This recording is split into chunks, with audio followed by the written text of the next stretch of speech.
வணக்கம். 40க்கு 40 நிகழ்ச்சிக்கு உங்களை வரவேற்பது உங்கள் பார்த்திபன். இன்றைய 40க்கு 40 தமிழ் புத்தாண்டு சிறப்பு நிகழ்ச்சி. அடுத்த பிரதமர் யார் என்பதுதான் இப்போ இந்திய மக்கள் அனைவரும் அறிந்து கொள்ள துடிக்கும் முக்கியமான கேள்வி. இன்று பிறந்திருக்கும் ஜெய வருடத்தில் பல்வேறு ஜோதிட முறைகளின் அடிப்படையில் யாருக்கு பிரதமராகும் வாய்ப்பு அதிகம் இருக்கிறது என்பதை தான் இன்றைய நிகழ்ச்சியில் நாம் விரிவா அலச போறோம். இதில் பங்கேற்பதற்காக பிரபல வழக்கறிஞரும் யதார்த்த ஜோதிடருமான திரு செல்வி நமது அரங்கத்திற்கு வந்திருக்கிறார். அவரோடு பிரபல ஜோதிடர் ஆற்காடு சோமசேகரன், எகிப்திய முறை ஜோதிடர் திருமதி மங்கையர்கரசி ஆகியோரும் நமது அரங்கத்திற்கு வந்திருக்கிறார்கள். இன்னைக்கு நிகழ்ச்சியில 4 முக்கியமான விஐபிக்களுடைய ஜாதக அடிப்படையில் அவர்களுக்கு பிரதமராகும் வாய்ப்பு எந்த அளவுக்கு இருக்கிறது என்பதுதான் இன்னைக்கு நம்ம விரிவா பார்க்க போறோம். முதல்ல நரேந்திர மோடி. குஜராத்தில் 4வது முறையாக முதலமைச்சராக இருக்கும் நரேந்திர மோடி பிரதமராக கடும் பிரயத்தனப்பட்டுக் கொண்டிருக்கிறார். பாஜக சார்பில் பிரதமர் வேட்பாளராக களமிறங்கி நாடு முழுவதும் சூறாவளி சுற்றுப்பயணம் செய்து வரும் அவர் அரசியலில் கடந்து வந்த பாதையை சுருக்கமாக பார்த்து விடுவோம். குஜராத் மாநிலத்தில் உள்ள மெஹ்சனா மாவட்டத்தின் வாத் நகரில் 1950ஆம் ஆண்டு செப்டம்பர் 17ஆம் தேதி தாமோதரதாஸ் முல்சந்த் ஹீராபென் தம்பதிக்கு பிறந்தவர் நரேந்திர மோடி. தந்தைக்கு உதவியாக ரயில் நிலையங்களில் தீவற்ற இவர் வாத் நகரில் தனது பள்ளி படிப்பை பயின்றார். 8 வயதில் RSS இயக்கத்தில் கால் பதித்த இவர் 1970 முதல் RSS அமைப்பின் தீவிர பிரச்சாரகராக மாறினார். குஜராத் பல்கலைக்கழகத்தில் கல்லூரி படிப்பை மேற்கொண்டு அரசியல் பாடத்தில் பட்டம் பெற்றார். RSS மூலம் 1985ஆம் ஆண்டு பாஜகவில் சேர்ந்த மோடி கட்சியின் குஜராத் மாநில பொதுச் செயலாளராக தேர்ந்தெடுக்கப்பட்டார். தீவிர பிரச்சாரத்தின் மூலம் 1995இல் பாஜகவை குஜராத் மாநிலத்தின் ஆட்சி கட்டிலில் அமர்த்தினார். அதே ஆண்டு நவம்பரில் கட்சியின் தேசிய செயலாளராக நியமிக்கப்பட்டார். 2001 சட்டமன்ற தேர்தலில் வெற்றி பெற்று குஜராத் மாநில முதலமைச்சராக பொறுப்பேற்ற மோடி 2002இல் குஜராத் கலவரம் தொடர்பாக தனக்கு ஏற்பட்ட அரசியல் நெருக்கடியை சாதுரியமாக கையாண்டார். குஜராத் மக்களின் அமோக ஆதரவுடன் 4வது முறையாக முதலமைச்சராக பதவி வகித்து வரும் நரேந்திர மோடி மக்களவை தேர்தலுக்கான பாஜகவின் பிரதமர் வேட்பாளராக அறிவிக்கப்பட்டு வாரணாசி மற்றும் வதோதரா தொகுதிகளில் களமிறங்கியுள்ளார். இதுவரை எந்த தேர்தலிலும் வேட்புமனுவில் தனது மனைவி பெயரை குறிப்பிடாத மோடி இந்த தேர்தலில் அவரது பெயரை வேட்புமனுவில் குறிப்பிட்டது அரசியல் அரங்கில் சிறிது சலசலப்பை ஏற்படுத்தியுள்ளது. மோடியுடைய அரசியல் பயணத்தை பத்தி பார்த்தோம். இப்போ ஒரு நபரை பற்றி முழுமையாக தெரியும் என்றால் அவருடைய ஜாதகமே நம்ம கையில இருக்கு அப்படின்னு சொல்லுவோம். இப்போ உண்மையிலேயே நரேந்திர மோடியின் ஜாதகமே நம்மிடம் இருக்கிறது. நரேந்திர மோடியின் ஜாதகம் எப்படி இருக்கிறது, அது என்ன சொல்கிறது என்பதை பார்க்கலாம். இப்ப நம்ம பார்க்க போறதுதான் நரேந்திர மோடியின் ஜாதகம். நரேந்திர மோடியின் ஜாதகத்தில் இதுதான் நரேந்திர மோடியின் ஜாதகம் அமைந்திருக்கக்கூடியது. லக்னம் இங்கு இருக்கிறது. லக்னத்தில் சந்திரனும் செவ்வாயும் இருக்கிறார்கள். நரேந்திர மோடி 1950ஆம் ஆண்டு செப்டம்பர் 17ஆம் தேதி பகல் 11 மணிக்கு பிறந்திருக்கிறார். அவருடைய ஜாதகம் இதுதான். இப்ப இந்த ஜாதகத்தின் அடிப்படையில் நமது அரங்கத்திற்கு வந்திருக்கக்கூடிய 3 ஜோதிடரிடம் நான் சில கேள்விகளை கேட்க விரும்புகிறேன். முதல்ல திரு சோமசேகரன் உங்ககிட்ட இருந்து ஆரம்பிக்கிறேன். இந்த ஜாதகம் நரேந்திர மோடியின் ஜாதகத்தை பார்த்து சொல்லுங்கள். இந்த ஜாதகக்காரருக்கு பிரதமராகும் வாய்ப்பு எந்த அளவுக்கு இருக்கிறது? முதல்ல இந்த ஜாதகத்தில் பிரதமர் யார் அப்படின்ற கேட்கறதுக்கு முன்ன அதனுடைய கட்சியினுடைய தலைவர் இப்போ அதிமுக எடுத்துக்கிட்டா பொதுச் செயலாளருக்கு பவர் அதிகம், அடுத்த கம்யூனிஸ்ட் எடுத்தா பொதுச் செயலாளருக்கு பவர் அதிகம், திமுக எடுத்தா தலைவருக்கு பவர் அதிகம். அந்த மாதிரி பார்க்கும்போது இண்டிவிஜுவலா நரேந்திர மோடியினுடைய ஜாதகத்தை மட்டும் எடுக்காமல் அந்த கட்சியுடைய தலைவர் ராஜ்நாத் சிங் இருந்தார்னா அவருடைய ஜாதகத்தை கூட சேர்த்து பார்க்கணுமே தவிர வெறும் முன்னிறுத்தல வேட்பாளரை மட்டுமே பார்க்கறது இல்லை. ஆனால் நீங்க கொடுத்திருக்கிறது இந்த ஜாதகத்தை கொடுத்திருக்கும் போது இப்போ இந்த அரசியல் மாற்றங்கள் எப்படி நடக்குது அப்படின்றது பொதுமக்கள் தெரிஞ்சுக்கணும்னா நீங்க ஒரே ரூம்ல உட்காந்து எழுதி பார்த்து எப்படி பதில் சொல்றீங்க? நாங்க பல கோடிகள் செலவு பண்ணி ஊரா டீம் அமைச்சு பலவிதமான கேள்விகளை கேட்டு நாங்க கேதர் பண்றோம். நீங்க உட்கார்ந்த இடத்துல எப்படி சொல்றீங்கன்னு ஒரு பெரிய ஐயப்பாடு நேயர்களுக்கு கட்டாயம் இருக்கும். இது எப்படி நாங்க கணிக்கிறோம் சொன்னா ஜகத் ஜாதகம் சொல்லுவாங்க. ஜகத் ஜாதகம்னா சித்திர மாசத்தை பேஸ் பண்ணி எழுதுறது. இன்றைய தினம் சித்திர மாதம் காலை 6 மணி 6 நிமிடத்திற்கு இன்னைக்கு பிறந்திருக்கு. ஜகத் ஜாதகத்துல சூரியன் மேஷராசியிலும் நவாம்சத்திலையும் வர்க்கோத்தமத்தில் இருக்கு. புதன் 12ஆம் இடத்துல நீசத்தில் இருக்கு. அடுத்ததாக குரு ராசிக்கு 3ஆம் இடத்தில் இருக்கு. இதையும் இப்போ நரேந்திர மோடி ஜி அவருடைய ஜாதகத்தையும் ஒன்னா மேட்ச் பார்க்கும் போது இவருடைய ராசிக்கு இப்பொழுது 8ல குரு இருந்தாலும் அவருடைய இயற்கையான ஜாதகத்தில் பார்த்தீங்கன்னா 2-4 கூடிய குரு வக்கரகதியில் இருக்கிறதால இவருக்கு காங்கிரஸை விட சற்று அதிகமான இடங்கள் கிடைக்கிறதுக்கு வாய்ப்புகள் இருக்கு. பிரதமராக வாக்கும் வாய்ப்பு எப்படின்னு பாக்குறதா இருந்தா இப்பொழுது குரு இந்திய வருஷத்துல ஜெய வருஷத்துல குரு பிரஜைகளுக்கு அதிபதியா இருக்காரு. அந்த குரு இப்போ இந்த ஜெகத் ஜாதகத்துல ராசிக்கு 3ஆம் இடத்துல இருக்கிறதால மாநில கட்சிகளுடைய ஒத்துழைப்பு இல்லாமல் பிரதமராகிறது கொஞ்சம் கஷ்டம். நம்ம தொடர்ந்து பேசுவோம். இப்ப இந்த ஜாதகத்தில் பார்க்கும்போது லக்னத்திலிருந்து 10வது இடத்தில் சனியும் சுக்கிரனும் இருக்கிறார்கள். சனியும் சுக்கிரனும் இப்படி இருக்கக்கூடிய ஒரு ஜாதகக்காரருக்கு தொட்டதெல்லாம் துலங்கும், வெற்றி கிடைக்கும் அப்படின்னு பொதுவாக ஜோதிட இதுல நான் படிச்சதுல சொல்றேன். அது உண்மைதானா? அப்படி இருக்கும் பட்சத்தில் இவருக்கு இந்த தேர்தலில் பிரதமர் வேட்பாளர் என்று களமிறங்கி இருக்கிறார், அது வெற்றியாக முடிய வாய்ப்பு இருக்கா? திரு செல்வி, உங்களுடைய கருத்து? ஆக்சுவலா பாத்தீங்கன்னா நரேந்திர மோடிஜி ஜாதகத்துல லக்னமும் ராசியும் ஒரே இதுதான், விருச்சக லக்னம் விருச்சக ராசி. இதுல என்னன்னா 10ஆம் அதிபதி என்பது சூரியனுடைய கணக்கு. இந்த சூரியன் வீட்டுல யார் இருக்கிறாங்கன்றது முக்கியம் இல்ல, சூரியன் எந்த இடத்துல இருக்கிறார்ன்றது தான் முக்கியம். அப்படி பாக்குறச்ச சூரியன் 11ஆம் இடத்துல இருக்கிறதோட இவருடைய ஜாதகத்துல ஒரு பெரிய விசேஷ அம்சம் என்னன்னா நீசபங்க ராஜயோகத்தை முழுமையா பெற்றிருக்கிற ஜாதகம். அந்த நீசபங்க ராஜயோகம் என்பது 36 வயது வரைக்கும் அவர்கள் படாத பாடுபடுத்தினாலும் 36 வயது முடிந்த பிறகு, அதாவது குருவின் 3 பரியாயம் கணக்கு, 12 12 12 36 வயது முடிந்தவுடன் அதனுடைய யோகம் ஸ்டார்ட் ஆயிடும். ஆனால் நீச பங்கமாயி அது ராஜயோகத்துக்கு கொடுக்கக்கூடிய கிரகங்கள் கெடாமல் அதே அளவுக்கு அது உச்சம் பெற்றிருந்தாலோ ஆட்சி பெற்றிருந்தாலோ கேந்திரத்தில் இருந்தாலும் அதனுடைய அமைப்பு சீரும் சிறப்புமாக இருந்தால்தான் அந்த யோகம் கிடைக்கும்.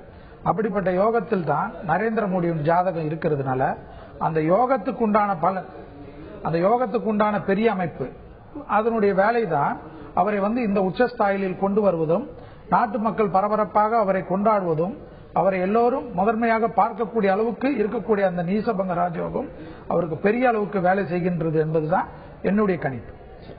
இப்போ இது தமிழ் புத்தாண்டாக இருந்தாலும் எகிப்திய முறை ஜோதிடத்தையும் நம்ம விவாதத்தில் நம்ம கலந்துக்க வச்சிருக்கோம்.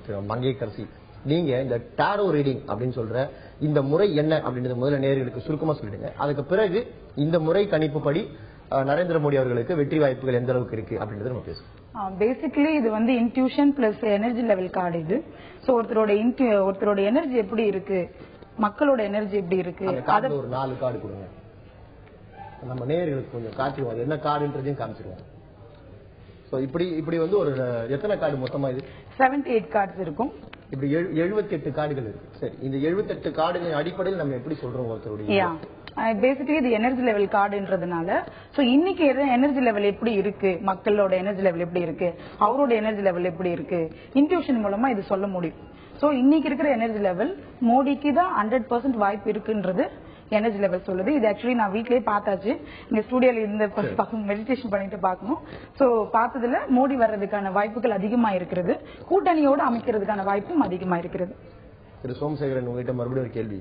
மோடிக்கு இது போன்ற சில யோகங்கள் இருக்கிறதா இப்ப நம்ம 3 பேருமே ஒத்துக்கிறாங்க.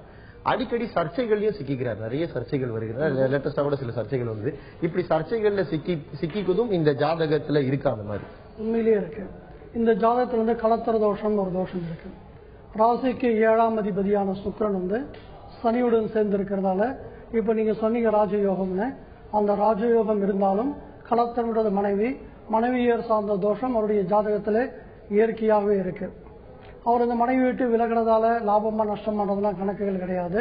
ஆனால் அவருடைய வாழ்க்கையில் இல்லறத்திற்கான வாய்ப்புகளை விட நாட்டுக்காக சேவை செய்யக்கூடிய வாய்ப்புகள் மிக அதிகமாக உள்ள ஜாதகமாக அந்த ஜாதகம் இருக்கு. லக்னத்திலேயே செவ்வாய் இருக்கு. செவ்வாய் சுய கஷேத்திராதிபதினு சொல்லுவாங்க.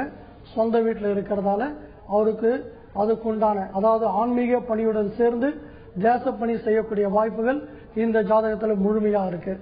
அடுத்ததாக குருவுடைய 9வது பார்வை ராசிக்கு 12ஆம் இடத்துல விரிய ஸ்தானத்துல பார்த்தாலும், கோச்சார ரீதியாக இப்போது சனி 12ஆம் இடத்துல இருந்தாலும் குருவுடைய வக்கரகதியில் இருக்கிற குருவுடைய பார்வை இயற்கையாக இந்த ஜாதகத்தில் கோச்சார ரீதியாக விழுறதால இந்த சனியால் ஏற்படக்கூடிய பாதிப்புகள்.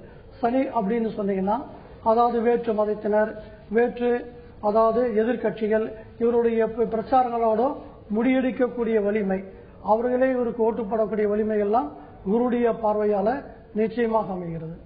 திரு செல்வி, நீங்க எண் கணிதத்திலும் புகழ் பெற்று விளங்குறீங்க. எண் கணித முறைப்படி மோடி அவர்களுடைய வெற்றி வாய்ப்புகள் எப்படி? அதாவது இப்ப ஜாதகத்தை பத்தியே பேசுறோம், ஜாதகத்தை பத்தியே நம்ம கொண்டு வரோம்.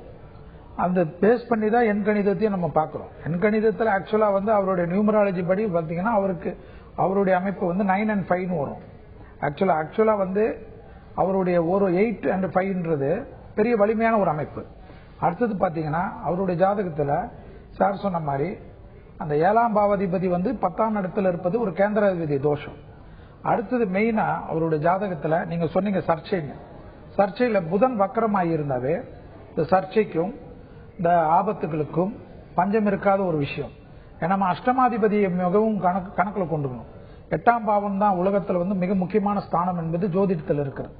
அதாவது ஆயுள் ஸ்தானம், லக்னத்துக்கு அடுத்தது 8 தான் முதல்ல பார்ப்போம், அதுக்கப்புறம் தான் மற்றதெல்லாம். அந்த 8ஆம் பாவதி வக்கரம் என்றச்ச அதற்குண்டான எதிர்ப்புகள், அச்சுறுத்தல்கள் எல்லாமே அவருக்கு இயற்கையாகவே இருக்கக்கூடிய அமைப்பு. இப்பதான் கிடையாது, அது பிறந்ததுல இருந்தே அந்த அமைப்பு இருக்கும். இப்ப அவர் புகழ் பெற்றனால அந்த அமைப்புடைய வீரியம் மற்றவர்களுக்கு வெளிப்படையாக பத்திரிகை வாயிலாகவும் மற்றொரு வாயிலும் தெரிய வர்றதுனால அது பெருசா தெரியுது. அவ்வளவு.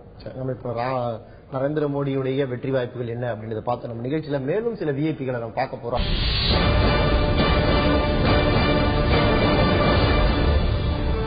நாம பார்க்க போற விஐபி ராகுல் காந்தி. சுதந்திர இந்தியாவின் முதல் பிரதமரும் விடுதலை போராட்ட வீரருமான ஜவஹர்லால் நேருவின் குடும்பத்தில் பிறந்து இளம் வயதிலேயே அரசியல் பயணத்தை தொடங்கியவர் ராகுல் காந்தி. காங்கிரஸ் கட்சியின் அடுத்த நம்பிக்கை நட்சத்திரமாக பார்க்கப்படும் ராகுலின் அரசியல் பயணம் பற்றிய ஒரு வரலாற்று நிகழ்வுமிக்க ஒரு செய்தி தொகுப்பை சுருக்கமா பார்ப்போம். முன்னாள் பிரதமர் ராஜீவ்காந்தி சோனியாவுக்கு 1970ஆம் ஆண்டு ஜூன் 19ஆம் தேதி பிறந்தவர் ராகுல் காந்தி. ஆரம்ப கல்வியை டெல்லி மாடர்ன் பள்ளி மற்றும் டூன் பள்ளியில் படித்த இவர் 1989 அமெரிக்காவின் புளோரிடா மாகாணத்தில் உள்ள ரோலின்ஸ் கல்லூரியில் சேர்க்கப்பட்டார். பின்னர் கேம்பிரிட்ஜ் பல்கலைக்கழகத்தின் ட்ரினிட்டி கல்லூரியில் சேர்ந்து எம்ஃபில் பட்டம் பெற்றார். பின்னர் லண்டனில் ஆலோசனை நிறுவனம் ஒன்றில் பணியாற்றிய ராகுல் காந்தி 2002ஆம் ஆண்டு இந்தியா திரும்பி மும்பையில் பொறியியல் மற்றும் தொழில்நுட்பத்துறை நிறுவனத்தை நடத்தி வந்தார். 2003ஆம் ஆண்டு முதல் தாய் சோனியா காந்தியுடன் அரசியல் நிகழ்ச்சிகளில் பங்கேற்ற ராகுல் 2004 மார்ச் மாதம் அரசியலில் ஈடுபட்டார். அப்போது உத்தரப்பிரதேசத்தின் அமேதி தொகுதியில் போட்டியிட்ட அவர் 1,00,000 வாக்குகள் வித்தியாசத்தில் வெற்றி பெற்று மக்களவை உறுப்பினரானார். 2007ஆம் ஆண்டு காங்கிரஸ் கட்சியின் பொதுச் செயலாளரானார். 2013 ஜனவரி 19ஆம் தேதி காங்கிரஸ் கட்சியின் துணைத் தலைவராகவும் பொறுப்பேற்றார். 3வது முறையாக அமேதி தொகுதியில் காங்கிரஸ் வேட்பாளராக களமிறங்கியுள்ளார். ராகுல் காந்தியின் அரசியல் பயணம் பற்றிய சுருக்கமான செய்தி தொகுப்பை பார்த்தோம். இப்ப அடுத்ததா நரேந்திர மோடி போலவே ராகுல் காந்தியின் ஜாதகமும் நம்மிடம் இருக்கிறது. ராகுலின் ஜாதகம் என்ன சொல்கிறது என்று பார்க்கலாம். இதுதான் ராகுல் காந்தியின் ஜாதகம். ராகுல் காந்தியின் ஜாதகத்தின் படி ராகுல் காந்தியின் லக்னம் இங்க இருக்கிறது. 1970 ஜூன் 18ஆம் தேதி பிறந்த ராகுல் காந்தி 9:52 நிமிடங்களுக்கு பிறந்திருக்கிறார். ராகுலின் லக்னம் இங்க இருக்கிறது. ராகு, சனி, புதன், செவ்வாயும் சூரியனும் ஒரே கட்டத்தில் இருக்கின்றன. சுக்கிரன், கேது, தொடர்ந்து குருவும் சந்திரனும் இருக்கின்றன. இப்போ ராகுலின் ஜாதகத்தை வைத்துக் கொண்டு நம்முடைய ஜோதிடர்கள் என்ன சொல்கிறார்கள் என்று கேட்கலாம். திரு செல்வி, உங்களிடம் நான் கேட்க விரும்புகிறேன். ராகுலின் ஜாதகம் இதுதான். ராகுல் பிரதமர் வேட்பாளராக அறிவிக்கப்படாவிட்டாலும் காங்கிரஸ் கட்சி ஜெயிக்கும் பட்சத்தில் ராகுலுக்கான வாய்ப்புகள் பிரகாசமாக இருப்பதாகத்தான் தெரிகிறது. ராகுல் பிரதமர் ஆவதற்கான வாய்ப்புகள் இந்த ஜாதகத்தின் அடிப்படையில் நம்ம அப்படி சொல்ல முடியுமா? நான் ஏற்கனவே கூறியது போல் நீங்க அந்த லக்னத்தில் கணக்கு கொஞ்சி பார்த்துக்கினாவே நரேந்திர மோடிஜிக்கு எப்படி சனி நீசமாயி செவ்வாய் ஆட்சி பெற்று நீசபங்க ராஜயோகம் இருந்ததோ அதே போல ராகுல்ஜிக்கு பாத்தீங்கன்னா அதே சனி நீசமாயி பங்கப்பட்டு அந்த ராஜயோகத்தை கொடுக்கக்கூடிய அமைப்பு காணவில்லை. அடுத்தது பாத்தீங்கன்னா 10ஆம் பாவாதிபதியான சுக்கிரன் கேந்திரத்தில் இருப்பது அது ஒரு தோஷம். அதனாலதான் அவர் பதவியிலே வரக்கூடிய காலகட்டத்தில் கூட அந்த பதவி அவர் ஏத்துக்காம தயங்கினதோ அது எப்படியோ அது விலகி போனது. அந்த தோஷம் என்பது மிக கடுமையாக அவர் ஜாதகத்தில் இருக்கக்கூடிய தோஷம். அது இல்லாம அவருக்கு எந்த சனி அதாவது நீசத்தில் இருக்கிற சனி, அதே 7.5 சனி ஒருத்தருக்கு புகழையும் கொடுக்கிற மாதிரி அதே 7.5 சனி இவருக்கு கடுமையான அமைப்பையும் கடுமையான பிரச்சனைகளையும் கொடுக்கக்கூடிய காலகட்டத்தில் தான் அவர் இருக்கிறார் என்றதுதான் என் கணிப்பு. திரு சோமசேகரன், உங்களிடம் இதை பற்றி ஒரு கேள்வி. ராகுல் தொடர்ந்து பல்வேறு முயற்சிகளை செய்கிறார். ஆனா மெதுவாகத்தான் அவரால் முன்னேறி அடுத்தடுத்த கட்டங்களுக்கு வர முடிகிறது. இப்போ அவர் பிரதமர் வேட்பாளராக அறிவிக்கப்படவிட்டாலும் காங்கிரஸ் உடைய நம்பிக்கை நட்சத்திரமாக இருக்கிறார்.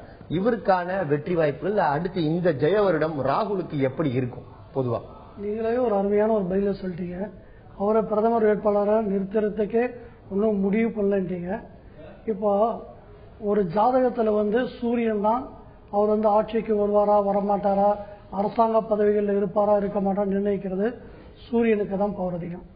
இந்த ஜாதகத்துல லக்னத்துக்கு 8ஆம் அதிபதியான சூரியன் ஜாதகத்துல 6ஆம் இடத்துல, சூரியனுக்கு மறைவு இல்லைன்னு சொல்லுவாங்க. இருந்தாலும் நீசமா இருக்கிற சனியினுடைய 3வது பார்வை சூரியன் மேல படுறதால இவருக்கு அந்த அரசாட்சி, அதாவது மன்னருக்குடைய அம்சங்கள் அவங்க பரம்பரைக்கு இருந்தாலும் இவருடைய ஜாதகத்தில் அது வெகுவாக தடைபெறுகிறது. அதனாலதான் இவர் சார் சொன்ன மாதிரி மிக பெரிய அளவில் வாய்ப்புகள் இருந்தாலும் தட்டி போனதுக்கு காரணம் அது மட்டும் இல்ல, ஜாதகத்துல பிதிர் தோஷம் சொல்லுவாங்க. அந்த தோஷம் இந்த ஜாதகத்துல ராசி பிரகாரம் அமைஞ்சிருக்கு. ராசி பிரகாரம் அந்த பிதிர் தோஷங்கள் இருக்கிறதால பெரியவர்கள் செய்த தவறுகளால பிள்ளைகள் ஒரு நல்ல பொசிஷனுக்கு வர முடியாமல் போறதுக்கும் இந்த ஜாதகத்துல ஒரு வாய்ப்புகள் நிச்சயமாக இருக்கு. அதனால பிற்காலத்துல ஆனால் இவருடைய குழந்தையுடைய ஜாதகத்தில் ஏதாவது மாற்றங்கள் ஏற்பட்டால் இவருக்கு அந்த ராஜயோகம் வரலாமே தவிர இவருடைய ஜாதகத்தில் அதை கொண்டான அமைப்புகள் சற்று குறைவா தான் இருக்காது. செல்வி, இப்ப இந்த அமைப்புகள் குறைவா இருக்கு அப்படின்னு சோமசேஸ்வரன் நீங்களும் அதான் சொன்னீங்க. இது போன்ற தோஷங்களை ஏதாவது பரிகாரங்கள் மூலமாக இதுக்கு ஏதாவது நிவர்த்தி பண்ண முடியும்? அவங்களுக்கு பாத்தீங்கன்னா ஒரு பெரிய பரிகாரம் செய்யக்கூடிய அளவுக்கு பெரிய பண்டிதர்கள்லாம் இருப்பாங்க. அதெல்லாம் எல்லாமே செஞ்சிட்டு இருக்கோம். தோஷம் என்பது மிக முக்கியமான விஷயம். பரிகாரங்கள் என்பது எப்படின்னா, செல்விக்கே தோஷம் தான், அது செல்விக்கு தோஷத்தை அனுபவிச்சுதான் தீரணும். அது பரிகாரங்கள் என்பது ஒரு சந்தோஷத்தோட ஒரு நம்பிக்கை கொடுக்கக்கூடியதுதான் தெய்வஸ்தலம். ஆக்சுவலா டெஸ்டினி என்றது ஏற்கனவே பிக்ஸ் பண்ணதுதான் ஜாதகம். அதனாலதான் அந்த ஜாதகத்தை நீங்களும் ஒரு நிகழ்ச்சி நடத்துறீங்க, நான் உங்களுக்கு கேட்டாலும் இவ்வளவு பெரிய அரசியல் அமைப்புல பாதிப்புகள் இருந்தாலும் ஜோதிடத்துல என்ன இருக்கோ அதை தைரியமா சொல்றதுக்கு நாங்க வந்திருக்கோம். அதுல என்னன்னா இந்த அமைப்புக்கு அவருக்கு இப்ப இருக்கு. அதுல என்னன்னா பார்த்தீங்கன்னா பெரிய ஆச்சரியமான ஒரு விஷயம் பாருங்க. நரேந்திர மோடிஜிக்கும் விருச்சகம் ராசி, ராகுல் ஜிக்கும் விருச்சக ராசி. சோ 2 விருச்சக ராசி தான் இன்னைக்கு இந்திய திருநாட்டை யார் ஆழ்வாங்கன்றதுல 2 விருச்சக ராசி தான் இருக்கு. இன்னொரு பியூட்டி பாத்தீங்கன்னா, இந்த பிஜேபி கட்சியுடைய தலைவராக இருக்கிற ராஜ்நாத் சிங்கும் பாத்தீங்கன்னா விருச்சக ராசி. அப்ப யோசிச்சு பாருங்க, ஒரு கிரகத்தினுடைய அமைப்பு 3 விருச்சக ராசிகள் தான் இன்னைக்கு மக்களால தலைமை பதவியில் மிக முக்கியமாக பேசப்படக்கூடிய விஷயத்துல பாத்தீங்கன்னா ராஜ்நாத் சிங் இருக்கிறாரு, அடுத்து பாத்தீங்கன்னா ராகுல்ஜி இருக்காரு, அடுத்து நரேந்திர மோடிஜியும் இருக்காரு. சோ இந்த 3 பேருடைய ராசியும் பாத்தீங்கன்னா விருச்சகம். எப்படி இந்த விருச்சகத்துக்கு இவ்வளவு பெரிய பவர் வருதுன்னா, அடுத்த வரக்கூடிய குரு பயிற்சி என்பது 9ல் வரக்கூடிய குரு என்பது மிக முக்கியமான ஒரு விஷயம். அது ஜூன் 13ஆம் தேதியிலிருந்து வரக்கூடிய ஒரு விஷயம். அப்போ இந்த 9ல் வரக்கூடிய குருவை பத்தி பேசுறச்ச ஜோசியத்துல பாத்தீங்கன்னா ஓடி போனவனுக்கு 9ல் குருன்னுவாங்க. அப்போ இருக்கிறவங்களுக்கு எவ்வளவு பெரிய பலத்தை கொடுக்கும்ன்றதை நீங்க ஜோதிட ரீதியா எண்ணி பார்க்க. மங்கையர்கரசி, இப்போ ராகுல் காந்திக்கு டாரோ கார்டு எடுக்கிறதா என்ன கார்டு வருது, அதனுடைய பலன் என்ன? ஆக்சுவலி டாரோ ரீடிங்ல இந்த பேலன்சிங் கார்டு வந்திருக்கு. நல்ல நியூஸ் இருக்கு, கெட்ட நியூஸ் இருக்கு, நாட் பேட். ஓகேவா? அவங்களுக்கு அவங்க என்ன எதிர்பார்க்கறாங்களோ அது கிடைக்கிறதுக்கான வாய்ப்பு இருக்கு. ஆனா ஜெயிக்கிறதுக்கான வாய்ப்புகள் கொஞ்சம் கம்மியா தான் இருக்கு. இதுதான் டாரோ ரீடிங் சொல்லுது. பேலன்சிங்கா இருக்கும். ராகுல் காந்தியோட இரண்டுமே சமமாக தான் இருக்கும். சோ நம்ம ரெண்டுமே சமமா ஏத்துக்குவாங்க. இப்ப 2 விஐபிக்களுடைய ஜாதக அமைப்புகள், அதோடைய பலன்கள் என்ன என்பதை பார்த்தோம்.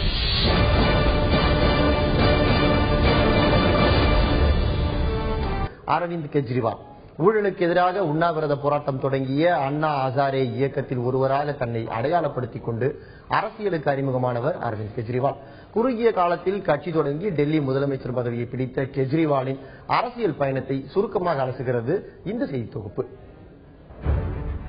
ஹரியானாவில் உள்ள இசாரில் கோவிந்தராம் கீதா தேவி தம்பதியினருக்கு 1968ஆம் ஆண்டு ஆகஸ்ட் 16ஆம் தேதி பிறந்தவர் அரவிந்த் கெஜ்ரிவால். கோரக்பூர் ஐஐடியில் 1989ஆம் ஆண்டு பொறியியல் பட்டம் பெற்ற இவர் 1992ஆம் ஆண்டு டெல்லியில் வருமான வரி ஆணையர் அலுவலகத்தில் பணியில் சேர்ந்தார். அரசு துறையில் தகவல்கள் வெளிப்படையாக இல்லாததே ஊழலுக்கு காரணம் என்பதை உணர்ந்த இவர் பணியில் இருந்து ஓய்வு பெற்று அண்ணா ஹசாரே தலைமையில் ஊழல் எதிர்ப்பு போராட்டங்களில் ஈடுபட்டார். 2012 நவம்பர் 26 ஆம் ஆத்மி கட்சியை துவக்கி 2013 டெல்லி சட்டப்பேரவை தேர்தலில் போட்டியிட்டு 28 இடங்களை கைப்பற்றினார். காங்கிரஸ் ஆதரவுடன் டிசம்பர் 28 டெல்லி முதலமைச்சராக பதவியேற்றார் கெஜ்ரிவால்.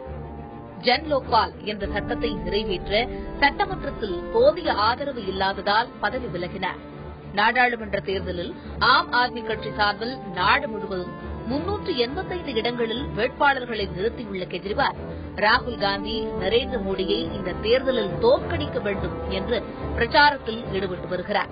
பிரச்சாரத்தின் போது மைவீச்சு, கன்னத்தில் அறை உள்ளிட்ட தாக்குதல்களை எதிர்கொண்ட இவர் இந்தியாவின் பிரச்சினைகள் தீரும் என்றால் இன்னும் தாக்குதல்களை சந்திக்க தயார் என்று கூறி வருகிறார்.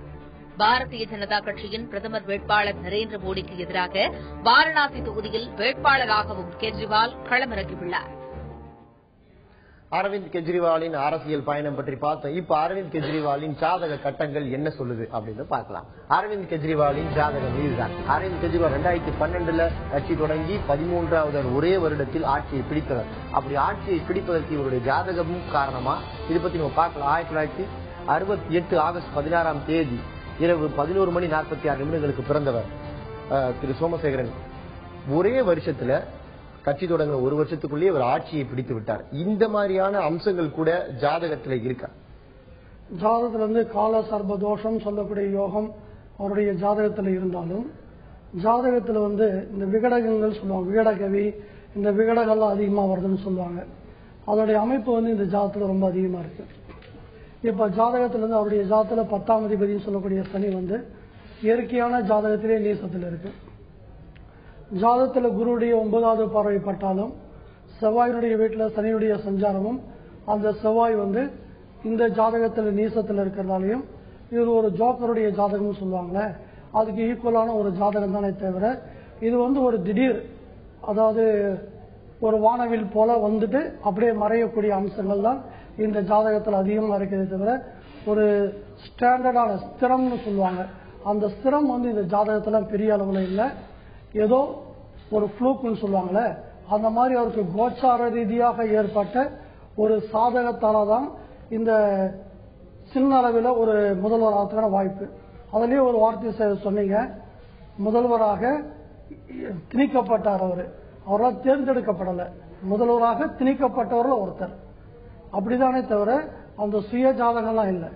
மற்றவருடைய ஹெல்ப்பால ஒரு தற்காலிகமான ஒரு புகழ்ச்சியால நின்றாரே தவிர அது ஸ்டாண்டர்டா அவருடைய ஜாதகத்துல அவருக்குன்னு பாத்தீங்கன்னா இப்ப வரக்கூடிய சூழ்நிலையில ரொம்ப ரொம்ப இந்தியாவிலே காங்கிரஸை விட மிக மிக மதிப்புகள் குறைவாகவும் அவருடைய மதிப்பை அவரே குறைத்துக் கொள்ளும் விதமாகவும் அமையறதுக்கு வாய்ப்புகள் அதிகம்.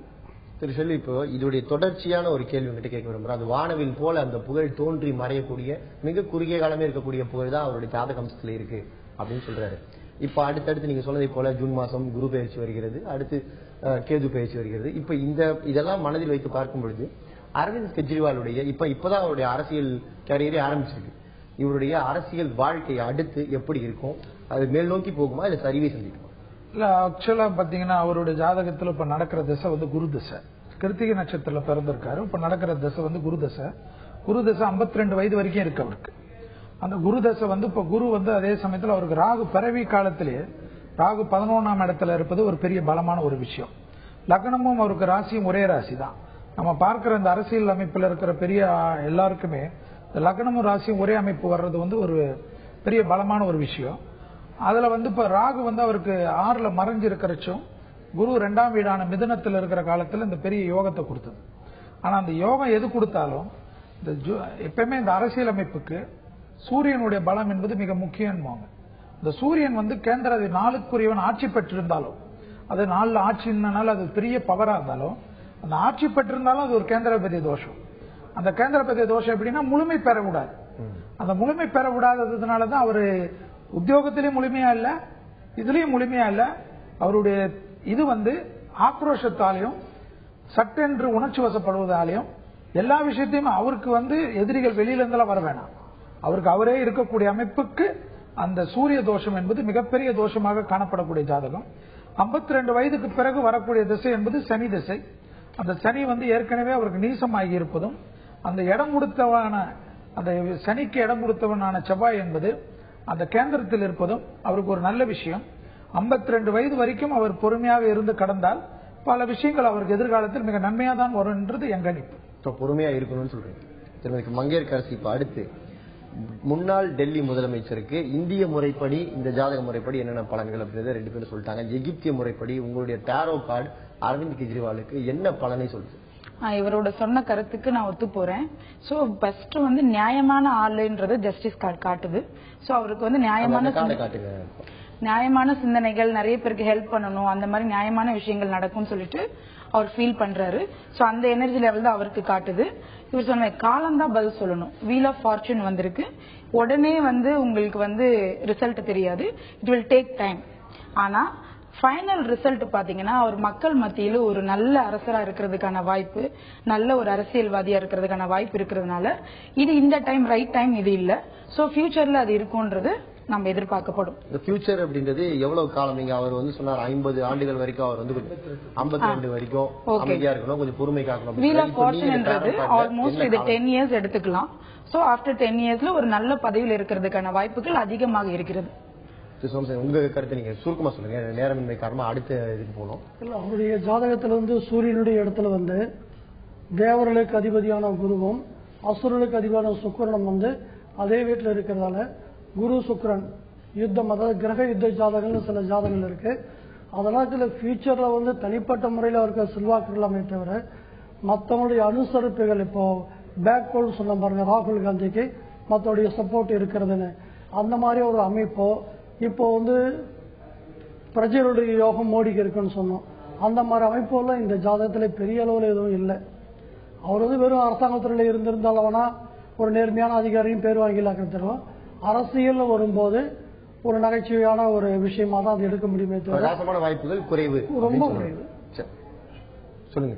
ஆக்சுவலா பாத்தீங்கன்னா குரு தசை முடிகிற வரைக்கும் அவர் எல்லா விஷயத்திலும் கவனமா இருக்கணும். ஆரோக்கியத்திலையும் மற்ற விஷயங்களிலும் எல்லாத்திலையும் கவனமா தான் இருக்கும். 52 வயது வரைக்கும் அவருடைய ஜாதகம். ஏன்னா 8ஆம் பாவத்துக்கும் 11ஆம் பாவத்துக்கும் உண்டானவன் 4ஆம் இடத்தில் இருப்பதனால அது வந்து அஸ்திங்கதம் சொல்லுவோம், சூரியனுடன் சேர்ந்த கிரகத்தினுடைய பலம். அதனால மிக கவனமா தான் இருக்கக்கூடியது. இவர் 3 விஐபிக்களுடைய ஜாதக அமைப்புகள், அதனுடைய பலன்கள் என்ன என்று பார்த்தோம்.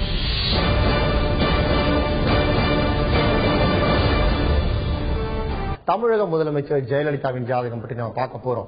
எம்ஜிஆருக்கு பிறகு அதிமுகவின் தலைமை பீடம் யாருக்கு என்ற கேள்வி எழுந்த போது எதிர்ப்புகளை தாண்டி அந்த இடத்தை பிடித்தவர் ஜெயலலிதா. இந்தியாவின் இரும்பு பெண்மணிகளில் முக்கியமானவராக திகழும் தமிழக முதலமைச்சர் ஜெயலலிதாவின் அரசியல் பயணத்தை சுருக்கமாக பார்ப்போம். திருச்சி மாவட்டம் ஸ்ரீரங்கத்தை பூர்வீகமாக கொண்ட ஜெயலலிதா 1948ஆம் ஆண்டு பிப்ரவரி 24ஆம் தேதி கர்நாடக மாநிலம் மைசூர் அருகே மேல்கோட்டையில் ஜெயராம் சந்தியா தம்பதிக்கு மகளாக பிறந்தார்.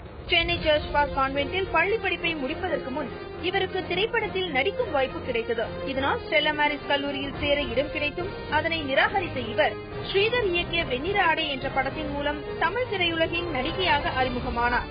தமிழ் திரையுலகின் தவிர்க்க முடியாத கதாநாயகியாக வலம் வந்த இவர் அதிமுகவில் இணைந்து அக்கட்சியின் கொள்கை பரப்பு செயலாளரானார். தமிழ், ஆங்கிலம், ஹிந்தி, கன்னடம், மலையாளம் என பன்மொழி புலமை பெற்ற ஜெயலலிதா அதிமுக சார்பில் நாடாளுமன்ற மாநிலங்களவை உறுப்பினராக தேர்வு செய்யப்பெற்று பணியாற்றினார்.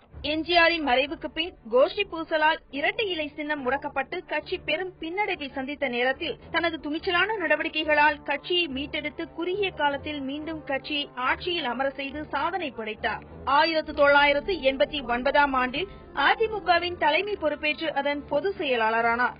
1986ஆம் ஆண்டு முதன்முறையாக சட்டப்பேரவை உறுப்பினரான இவர் 1996 தேர்தலை தவிர மற்ற தேர்தல்களில் தொடர்ந்து வெற்றியை தக்க வைத்துக் கொண்டார். 1989 முதல் 1991 வரை தமிழ்நாடு சட்டப்பேரவையின் எதிர்க்கட்சித் தலைவராக பணியாற்றிய ஜெயலலிதா 1991, 2001 சட்டமன்ற தேர்தலில் வெற்றி பெற்று தமிழக முதலமைச்சரானார். 2011 தேர்தலில் வெற்றி பெற்று தமிழக முதலமைச்சராக தற்போது பதவி வகித்து வருகிறார். தமிழக முதலமைச்சர் ஜெயலலிதாவின் அரசியல் பயணம் பற்றி சுருக்கமா பார்த்தோம். அடுத்ததா தமிழக முதலமைச்சரின் ஜாதகம் என்ன சொல்கிறது என்று பார்க்கலாம். தமிழக முதலமைச்சரின் ஜாதகம் இதுதான். தமிழக முதலமைச்சரின் ஜாதகத்தை இப்ப நம்ம பார்த்துக்கிட்டு இருக்கோம். தமிழக முதலமைச்சர் ஜெயலலிதா 1948ஆம் ஆண்டு பிப்ரவரி 24ஆம் தேதி மதியம் 2:33 பிறந்தவர். இப்ப இவருடைய ஜாதகத்தை நம்ம பார்க்கிறோம். திரு சோமசேகரன், தமிழக முதலமைச்சர் ஜெயலலிதா இந்திய அளவில் மிகவும் வலிமையான பெண்மணிகளில் ஒருவராக கருதப்படுபவர். இப்ப இவர் பிரதமராக வேண்டும் என்பது அதிமுக தொண்டர்களுடைய பெருவிருப்பம். அதற்கான வாய்ப்புகள் இந்த ஜாதகத்தில் எந்த அளவுக்கு இருக்கிறது? அவருடைய ஜாதகம் உண்மையிலேயே ஒரு ராஜயோக ஜாதகம் தான். கிட்டத்தட்ட நிறைய யோகங்கள் அந்த ஜாதகத்தில் குரு நிறைய யோகங்கள் கிட்டத்தட்ட ஒரு 11 யோகங்களுக்கு மேல ஜாதகத்தில் இருக்கு. இப்போ நம்ம ஃபேஸ் பண்றது பிரதமருடைய வேட்பாளர் யார் அப்படின்றத பத்தி தான் இந்த கான்செப்ட் பத்தி இப்ப பேசணும். இப்ப ஜெகத் ஜாதகத்துல இந்த வருஷம் ராஜா மற்றும் மந்திரியாக சந்திரன் வருது. சந்திரன் ஒரு பெண் கிரகம்னு சொல்லுவாங்க. அந்த சந்திரன் ராஜா மற்றும் மந்திரி 2 பார்ட்டை எடுத்து வர்றதால பெண்ணுடைய ஆட்சியாளருடைய பங்களிப்பு சென்ட்ரல் கவர்மெண்ட்டுக்கு மிக மிக அத்தியாவசியமான ஒன்றாக அமையும். அதனால இவரை பொறுத்தவரையிலையும் தமிழகத்தை பொறுத்தவரையிலையும் கொஞ்சம் அதிகமான இடங்களில் வெல்வதற்கு வாய்ப்புகள் நன்றாக உண்டு. மத்திய அரசுல இவருடைய ஆதரவுகள் நிச்சயமாக தேவைப்படும். தமிழக முதலமைச்சர் தன்னுடைய பிரச்சாரங்களில் அதிமுக அங்கம் வகிக்கும் அரசு அமைய வாக்களிங்கன்னு சொல்றாங்க. அதுக்கான வாய்ப்புகள் அந்த ஜாதக ரீதியாக நிச்சயமாக உண்டு. செல்வி, இப்போ தமிழக முதலமைச்சருக்கு இந்த பிறந்திருக்கக்கூடிய ஜெய வருடம் ஜெயலலிதாவிற்கு எப்படி இருக்கு? இல்ல, இப்ப பாத்தீங்கன்னா தமிழ்நாட்டுல இந்தியா ஃபுல்லா தேர்தல் எடுத்தாலும் இப்ப நம்ம மாண்புமிகு சிஎம் அவங்களுக்கு பாத்தீங்கன்னா கண்டிப்பா அவங்க தான் தமிழ்நாட்டுல அதிக எண்ணிக்கையில ஜெயிக்க போறாங்க. அதே போல அவங்க அங்க வகிக்கின்ற அரசு அமையறதுக்கு தமிழ்நாடு இருக்கிறது கண்டிப்பா எந்த காலத்திலும் தள்ள முடியாத ஒரு விஷயமாக தான் இருக்கப்படும். ஏன்னா அந்த அளவுக்கு அவங்க ஜாதக அமைப்பு பாத்தீங்கன்னா வலிமையான ஒரு ஜாதகம். இப்ப நடக்கின்ற திசை அந்த அமைப்புக்கு உண்டான வீரியத்தை கொடுக்கும். அதுல எந்தவித டவுட்டும் கிடையாது. அவங்களுடைய பேச்சுக்கு ஏற்ற மாதிரி தான் தமிழ்நாட்டில் அவங்களுடைய எண்ணிக்கையும் ஜெயிக்கிறதும் அதிக அளவுக்கு இருக்கும். சரி மங்கேற்கரசி, இப்போ நம்ம தமிழக முதலமைச்சருக்கு டேரோ கார்டு எடுத்தீங்கன்னா என்ன கார்டு வருது, அதோடைய பலன் என்ன? டேரோ ரீடிங் பாத்தீங்கன்னா குயின் ஆஃப் கப்ஸ் வந்திருக்கு. சோ அவங்க நினைச்சது நடக்கிறதுக்கான வாய்ப்புகள் அதிகமாக இருக்குது. அவங்க நினைச்ச அளவுக்கு அந்த சீட்டை அவங்க வின் பண்ணுவாங்க. மேபி அவங்க மனசுல என்ன இருக்கோ அது கண்டிப்பாக நடக்கும் தான் சொல்லுது. சோ 2வது கார்டு ஸ்ட்ரென்த் கார்டு வந்திருக்கு. சோ இந்த கார்டு நல்லா பாத்தீங்கன்னா தெரியும், ஒரு சிங்கத்துக்குள்ளே ஒரு பெண் வாயுள்ளே கை விடுறாங்க. சோ அவங்க எந்த விதமான டேஞ்சரா இருந்தாலும் அவங்க ஓவர் கம் பண்ணி வருவாங்கன்னு காட்டுது. சோ அவங்களுக்கு ரொம்ப பாசிட்டிவா இருக்கு. சோ தமிழ்நாட்டை பொறுத்து மட்டும் நிறைய இடங்கள் அவங்களை வின் பண்றதுக்கான வாய்ப்புகள் இருக்கு, பிரகாசமாக இருக்கிறது. இப்ப நம்ம நிகழ்ச்சியில நம்ம 4 விஐபிகளுடைய ஜாதகத்தை பார்த்தோம். இப்போ பொதுவாக சில கேள்விகளை நான் உங்ககிட்ட முன்வைக்கணும்னு ஆசைப்படுறேன். ஒரு ஜாதகருடைய ஜாதகத்தை பார்த்து அவர் இந்த பதவிக்கு வருவார் அப்படின்னு சொல்ல முடியுமா? அதாவது தனியார் துறையில் வேலைக்கு போவார், அரசியல்ல ஈடுபடுவார், கலைத்துறையில் ஈடுபடுவார்னு சொல்றதை தாண்டி அரசியல்லையும் குறிப்பா பிரதமர் ஆவார், ராணுவ அமைச்சர் ஆவார், நிதியமைச்சர் ஆவார் அப்படின்னு நம்ம ஜாதக ரீதியா சொல்ல முடியுமா? அது எப்படி சொல்றோம்? இப்போ நிதியமைச்சராக இருந்தால் அவருடைய ஜாதகத்துல குரு நல்ல பொசிஷன்ல இருக்கணும். அடுத்ததாக ராணுவம் சார்ந்த மந்திரியாக வரணும்னா செவ்வாய் அந்த ஜாதகத்தில் ஒரு நல்ல பொசிஷன்ல இருக்கணும். இப்போ இரும்பு மற்றும் தளவாடங்கள், ரசாயன பொருட்கள், கப்பல் போக்குவரத்துல தான் சனி நல்ல ஒரு அமைப்புல இருக்கணும். அதே மாதிரி உள்துறவு மந்திரி, வெளியுறவு மந்திரினா சூரியன் நல்ல ஒரு பொசிஷன்ல இருக்கணும். அடுத்ததாக கடல் சார்ந்த துறைகளுக்கு அமைச்சர்னா சந்திரன் வலுப்பெற்று இருக்கணும். இந்த மாதிரி இதை வச்சு சொல்றதுக்கு ஓரளவுக்கு நல்ல வாய்ப்புகள் ஜாதக ரீதியாக நிச்சயமாக உண்டு. செல்வி, உங்ககிட்ட இறுதியா ஒரு கேள்வி. இப்போ இது மாதிரி உயர் பதவியை பற்றி நம்ம ஒரு ஜாதகத்தை வச்சு பேசும்பொழுது ஒருவர் பிரதமர் ஆகிறதுக்கு வாய்ப்பு இருக்கா அப்படின்னு அவருடைய ஜாதகத்தை அடிப்படையா வச்சு நம்ம பேசுறோம். அப்ப நிகழ்ச்சி ஆரம்பத்திலேயே சொன்னா அந்த கட்சியுடைய தலைவருடைய ஜாதகத்தை நம்ம கருத்துல கொள்ளணும் அப்படின்னு சொன்னாரு. இது தேசத்துக்கு என்று ஒரு ஜாதகத்தை நம்ம சொல்றோம் இல்லையா, அந்த தேசத்துடைய ஜாதகத்தை நம்ம கணக்குல வச்சுக்கணுமா, இல்ல இது அது கணக்கில் கொள்ள வேண்டாமா? இது கொஞ்சம் தெளிவுபடுத்துங்க. இல்ல ஆக்சுவலா தேச ஜாதகன்றது நம்ம போட்டாலும் தனி மனிதனுடைய ஜாதகத்தினுடைய பலன் தான் எப்பவுமே ஓவர்லுக் பண்ணும். அதுல இப்ப சார் சொன்னது கட்சி தலைவருடைய ஜாதகத்துல அவர் கட்சி தலைவருக்குன்றது பிரச்சனை இல்லை. பிரதமர் வேட்பாளர்ன்றது முன்மொழிஞ்சிட்ட பிறகு அவருடைய அந்த பிரதமர் வேட்பாளர் ஆவாரா இல்லையான்றது அந்த ஜாதகத்தை வச்சு கண்டிப்பா சொல்லலாம். அதுல ஒரு பிரச்சனையுமே கிடையாது. ஏன்னா இதுல கட்சி தலைவருக்கு அவருடைய ரோல் அவர் கட்சிக்கு தலைவர். ஆனா பிரதமர் வேட்பாளரா இருக்க முடியும். இப்ப ராகுல் காந்தி இது சொன்னீங்க, அவருடைய அமைப்புல ஏன் தடைகள் இருக்குதுன்றதுக்கும் இப்போ ஜாதகத்துல நடக்கிற திசைகளுக்கும் அவருக்கு அதே நீசமானதுக்கு அந்த நீசமான சந்திர திசை தான் 2 பேருக்கும் நடக்குது. அதாவது நரேந்திர மோடிஜிக்கும் சந்திர திசை தான், ராகுல்ஜிக்கும் சந்திர திசை தான், ஒரே ராசி தான். ஆனா வேற வேற நட்சத்திரங்கள் அமைத்தல் அந்த நட்சத்திரத்துக்கு உண்டான திசை அமைப்பும் மாறும். அதே சமயம் ஒருத்தருக்கு நல்லதும் ஒருத்தருக்கு கெடுதல் பண்பது என்னன்னா அவங்க ஜனன காலத்தில் உண்டான ஜாதக அமைப்புக்கு தான் மிக முக்கியத்துவத்தை கொடுக்கும். இப்ப இந்த நிகழ்ச்சியில் கடந்த 1 மணி நேரமாக இந்தியாவின் முக்கியமான 4 விஐபிக்கள் எடுத்துக்கொண்டு அவர்களுடைய பிரதமர் வாய்ப்புகள் என்ன, அதுக்கு ஜாதக அடிப்படையில் அதற்கான வாய்ப்புகள் என்ன என்பது குறித்து ரொம்ப விரிவா பேசணும். இது தொடர்பாக நமது அரங்கத்திற்கு வந்து இவ்வளவு நேரம் செலவிட்டு பொறுமையாக விளக்கம் கொடுத்த யதார்த்த ஜோதிடர் திரு செல்வி அவர்களுக்கும், பிரபல ஜோதிடர் திரு சோமசேகரன் அவர்களுக்கும், எகிப்திய முறை ஜோதிடர் திருமதி மங்கேற்கரசி அவர்களுக்கும் மிக்க நன்றி. நேயர்களே, நாளை மற்றொரு சுவாரஸ்யமான அம்சத்தோடு மீண்டும் 40க்கு 40 நிகழ்ச்சி சந்திப்போம். நன்றி, வணக்கம்.